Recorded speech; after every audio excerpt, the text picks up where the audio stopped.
कराची में लियारी के इलाके कलरी में इमारत का छज्जा गिर गया, जिसके नतीजे में 2 अफराद जख्मी हुए।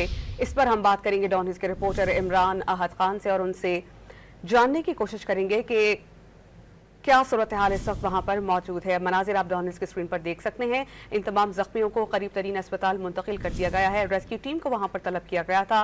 ये इलाका कराची का है। लियारी कलरी में इमारत का छज्जा गिर गया, 2 अफराद जख्मी हुए, जिन्हें लोगों ने अपनी मदद आप के तहत और रेस्क्यू टीम्स के साथ मिलकर करीब तरीन अस्पताल मुंतकिल किया, जहाँ पर उन्हें तिब्बी सहूलियात फराहम की जा रही हैं। मनाजिर आप डॉन न्यूज़ की स्क्रीन पर देख सकते हैं। ये वो इमारत है जिसका छज्जा जमीन पर आ गिरा। 2 अफराद इसमें जख्मी हुए हैं। ताहाल कुछ भी कहना कबल अस वक्त है कि जख्मियों की हालत कैसी है या उनको किस किस्म के जख्म आए हैं। डॉक्टर से इस हवाले से जैसे ही बात होगी मजीद आपको इस हवाले से आगाह किया जाएगा। कराची में ये हादसा पेश आया है। लियारी कलरी में इमारत का छज्जा गिर गया है और नीचे खड़े 2 अफराद जख्मी हुए हैं। दोनों को करीब तरीन अस्पताल मुंतकिल कर दिया गया है, जिन्हें बरवक्त तिब्बी सहूलियात फराहम की जा रही हैं।